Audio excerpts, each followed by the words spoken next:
All right, and we're back with Tom Coyne. Uh, oh, You know, when I was little, they were always telling me to shut up and shut up and shut up. So as an older person, I just keep talking. And that's okay. I tend to run my mouth too, and you know, we love hearing from you. So I think you were talking a little bit more about you know, the collaboration process on Feast. yes. So as I was saying, I just kind of took the model from these other people who've run bands from behind a drum set, which is not that sexy, but that's, you know, sometimes you got your own ideas you want to focus on. It's hard to do that in a band all the time. Yeah, yeah. Now it's true, sometimes you can play things at band rehearsal and they turn into songs, but what usually happens with the drummer, and this has happened to me multiple times in multiple bands, I'm not really pointing at anybody. Yeah. You'll play an idea, hey, here's my idea. It's this. And then you play it in rehearsal, but no one's really listening to what you're playing. And they just end up playing their own thing. And then they go, hey man, the drums don't really match the bass line anymore. So you end up moving to their thing. Yeah. And then losing your original germ of the idea, which is what got you excited in the first place. Yeah, yeah. To make the actual song work. That happens a lot with drummers. So if you want to play the things you want to play, you record the drums first and send it to them. Yeah. And what's interesting is sometimes, and this has happened with this project, you get the tracks back and you're like, that's great, but it has nothing to do with the drums that you're playing to. Oh. So maybe you can follow along or whatever. You know, Mario, all his stuff is fantastic in terms of what's going on with the drums already. He actually listens and plays along. I've got some other stuff back where I had to say, try something else, because it, you know what I mean? And that's just comes from working with people, because you get into your thing and sometimes you forget where it's coming from. Yeah. But it hasn't happened too much. But that's happened in bands forever. Yeah. Ask Nick, he'll tell you. Right. Oh, I bet, especially with the amount of work that you guys do. I mean, you know, how many bands are you in right now, Tom? They come and they go. Okay. But like this last year, I was doing the 45 Grave stuff. I did one gig with this band called Bella Morte, who's another sort of late 90s death rock goth band from West Virginia. They're in Charlottesville. Oh, cool. So I've done a couple tours with them. I played them with England. I did their stuff, and they're a band with no drummer. So what happens is whoever's in the area at that festival, that's who plays that show. Yeah. There's this band I just finished a record with called the Pendejos of Doom. Oh, that's right. I did the video of that you sent. That's pretty. Yeah, so that's a little weird project between people in other bands. Yeah. So these guys are all LA guys. It's got Dylan Thomas, who's a guitar player in 45 Grave. Yeah. This guy Rick Torres, who he teaches at Musicians Institute's bass player, guitar player. He used to play with Modern English for a long time. Okay. And he's kind of a guy around town, plays with a million people. He was in the Supreme Beings of Leisure for a while, I guess for several years. So he's been in all these different bands. He's this crazy bass player, can play anything. Nice. What's nice about him is he's a guitar player and he's a teacher. So he can tell you what he's playing. Like he knows all the modes, he knows all the skit and all that stuff. So I can talk to him and say, hey, can we play this bit in 5/4 time? He's like, yes, I know what you mean. Yeah. Where most bass players don't. They just kind of figure it out as they go along. This dude you can talk music with, which is great. That's cool. We got a keyboard player who's named Daniel, who's in a bunch of other goth bands in LA. And then the leader's this guy, Jason Mann, who he was kind of a scenester in the LA punk scene in the 80s. So everybody kind of knows him from that. Yeah. And he just writes these crazy Devo, Wall of Voodoo style new wave songs, but he also likes Genesis. Huh. So these songs have like this weird mix. I call it like, it's like 80s King Crimson mixed with Devo. Nice. So, and they're really poppy and catchy, but like there's one song, and this was a big debate when we recorded this, but there's one song, everybody's playing quarter notes. 1, 2, 3, 4, 1, 2, 3, 4. So I played in 6/4 time at the same, as they were playing 1, 2, 3, 4, 1, 2, 3, 4. I played 1, 2, 3, 4, 5, 6. 1, 2, 3, 4, 5, 6 at the same time. And they were like, what the hell's going on back there? And I'm like, trust me, it'll work. Yeah. And I'm like, okay, whatever you say. He's doing math, right? We go to record it, and the engineer, Paul Rossler, who used to be in 45 Grave and in Screamers and all these other bands, he's all, what's going on back there? You can't do that. I'm like, they're like, trust Tom. He said he knows the math. Yeah. And it works. So it's kind of proggy art rock, right? Ish, I guess. But they let me get my idea in over their stuff, and it ends up working. So that was pretty fun. We did that last year, and it came out in June. And they're working on a video too. I don't know if we'll ever gig or not, because I don't know if anybody ever will. So there was that. And then I've been doing this feast thing. So this year's actually been pretty busy. Yeah. Even with the pandemic, because the internet lets us.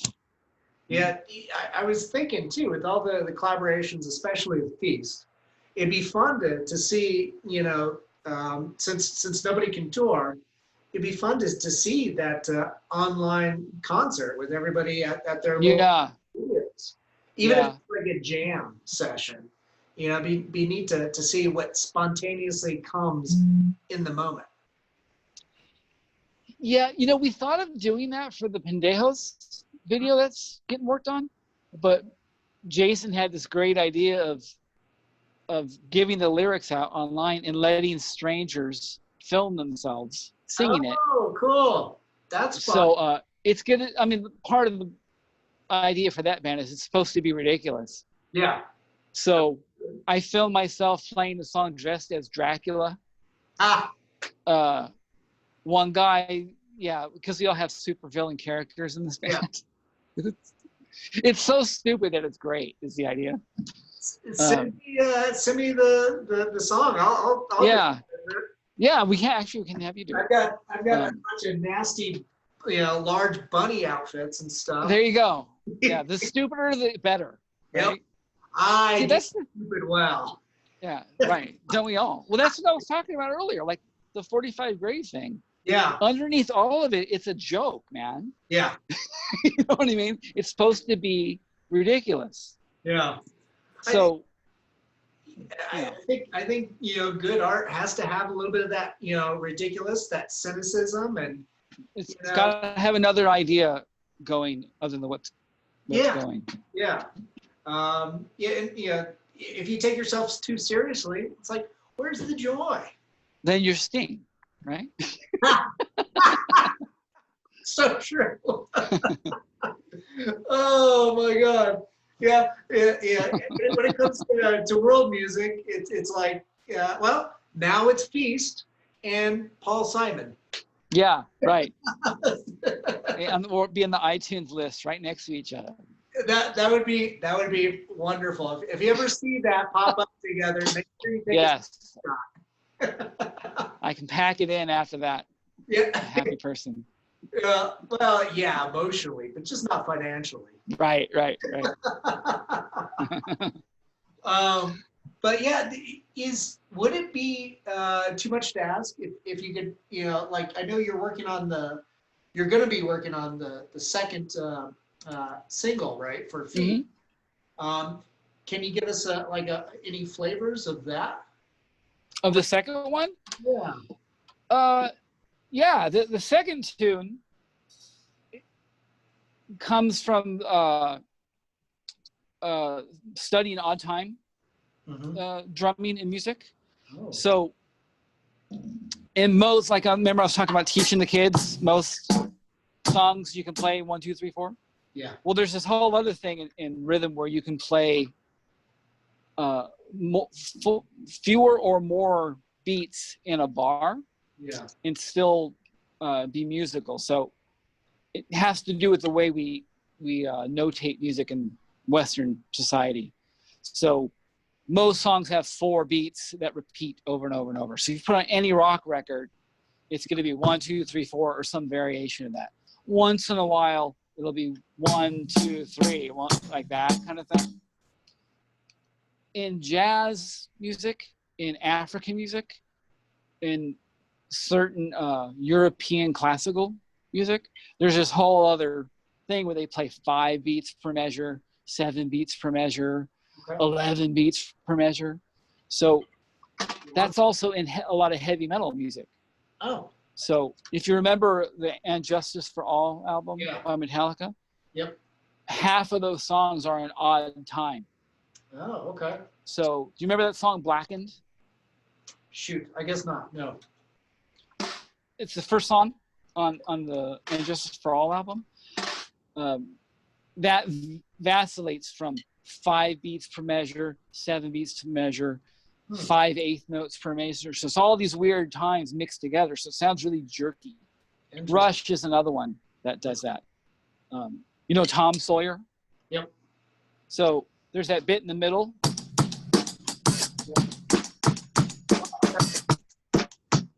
That's 7/8 time. So it's 7/8 notes. Now, there's a long explanation about what that means. Yeah. But basically, it's this, but they drop a note at the end. So you get.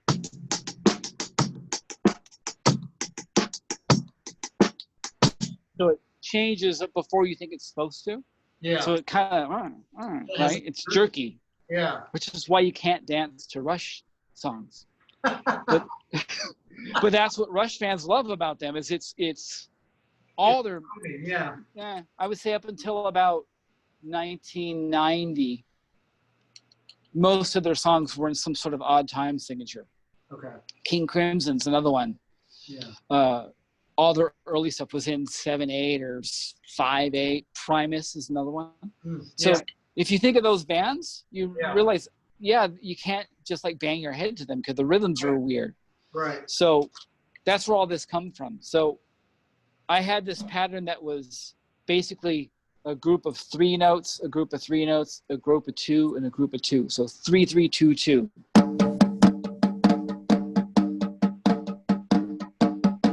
Which by itself doesn't sound that weird. Yeah. It's literally 5 quarter notes. 1, 2, 3, 4, 5. Right? You got Instead of 4 beats, it's 5. I'm sorry, did you have a question? Oh no, it sounded like it sounds like that little drop note right there at the end. Right. It switches, in this case, late. Yeah. So you take a little pattern like that and you orchestrate it around the drum kit. So in this case, it's.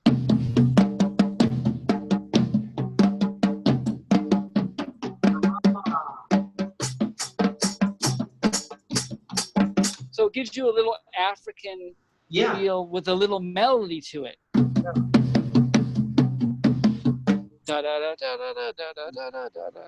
Okay. So what one can do if you're a bass player is not listen at all and just play right on the bass. Just do your own thing. Right? And I know they're going to do that first, so I let that happen. And then you suggest. So then you reel it in. Since I'm on, so since I'm on 3 sounds here, you could break them apart and make different parts. So for instance, instead of all of it on 1 sound, if I play just the right hand on this drum here, da da da da da da da da, there's your bass line. Right? My left hand's playing something opposite.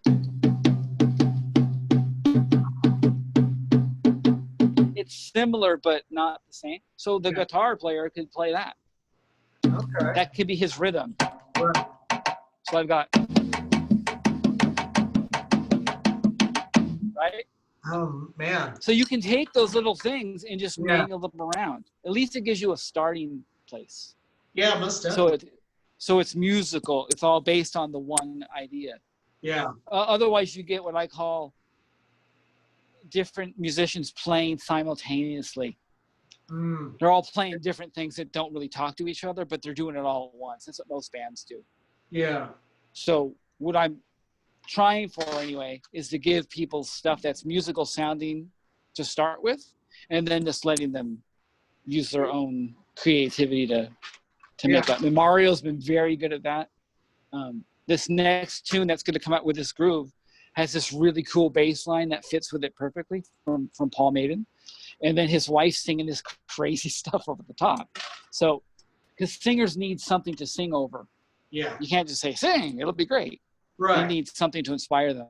Yeah. So that's the basic musical trick that I'm pulling here. Well, it sounds like you're setting up the diving board, and then once you get that established, then they're free to go off and explore different areas in the pool. Right. And what I think is gonna be cool is like that track, 3 people have it. Okay. So over time, I'll have 3 completely different takes on the same basic idea, and we'll just see what it is. Yeah. Maybe they'll all be great. Maybe one will be great, and 2 of them will be useless. I don't know. But I think it's fun to not get stuck with one idea. Right. Why? There's no point to it. Right. Well, and it'll be interesting too to present all these different little variations of what that is. Hell, I can mix them all together later. Right. Right. Yeah, I mean, if you were to do that, like even like the existing, the current song that you have out right now. What's the name of the current song? I couldn't. That's, I have to read it because it's a mouthful. Yeah, I couldn't. So it's Malek, Malechi Halmachim, which is I'm sure I murdered that, but it's a Jewish phrase. Yeah. That literally means King of Kings. So if you just Google that name, there's 15 or 20 different songs with that title. It comes out of the regular Jewish text that you would hear at synagogue. So it's a mouthful. Yeah. I just call it Malek. That's the first part. Malek. That's why I didn't even attempt, because I was just like, we're gonna butcher this. Right. Yeah, it's not as simple as like your last name, Coyne. Right. Coyne. The next one's gonna have a simple title. We already had a discussion about that. Okay. Mildly more digestible, but it's a very attractive name for the first song. So I'm really excited to hear more of what you guys are able to do. I hope you guys can do some online stuff as well as far as like online performance, especially since not everybody seems to be a little sickly, but I think we may, for each song you want to do some sort of video. The last one was just a lyric video. Yeah. Because they just kind of have to be available. Yeah. But it's just imagery that fits the mood of the song. Right. I think for the next one, we'll probably do some sort of performance thing. It'll be, I don't know if I'm a fan of watching the 4 guys in different windows just play in their living room, like everybody's doing now. I would want it to be more artistic. So there'll be some performance element to it, but it's not just going to be, hey, here I am playing, because anybody can do that, right? Well, it could be something too where the scene just keeps changing if the beats change and stuff. Right. Send in footage and try and edit something together. I mean, it's so easy now. I did that other video in like 3 days on iMovie. You're right. Yeah. So, well, that's all public domain photos. Right. So it's a lot easier now than it would have been, 10 years ago, even with just your little camcorder. You got to be able to edit it, right? Yeah. Right. It's not like the 45 grade video where we had a crew and a real director, and she had all the equipment. Yeah. And makeup artists and all that. Yeah, right. Yeah. I mean, those dudes are real makeup artists that do horror movies. Yeah. But they're just friends of Diana Cancers because she knows everybody. Right? That's cool. Yeah. It was really rad. Hey, Tom, we should probably go ahead and start winding down. But where can people go and find your work and go and check out Feast and some of your other projects that you're working on? You can always go. I have a website. It's tomcoynedrums.com. Nice. But most of my action happens on Facebook. It used to be you could use MySpace was a good place for music promotion because you can post songs and stuff. It was great for bands, and then it disappeared. And Facebook kind of sucks for bands, but it's the only place, really. I mean, you can promote on Instagram and Twitter, but most music promotion seems to happen on Facebook. Mm-hmm. So there's a Feast Facebook page, and then there's just my personal Tom Coyne Drums at Facebook. That's where I'm posting everything. That's where the videos are. If you're watching this or if you see this, that's where you'll find it. So that would be the place to find me. There's also a 45 grave. There's 2 Facebook pages which are very busy. Mm-hmm. And there's 45grave.net, which is the hub. So there's videos there. If and when there's ever shows again, that's what they'll be. So we're around. Really, if you just Google 45 Grave, you can find me. Yeah.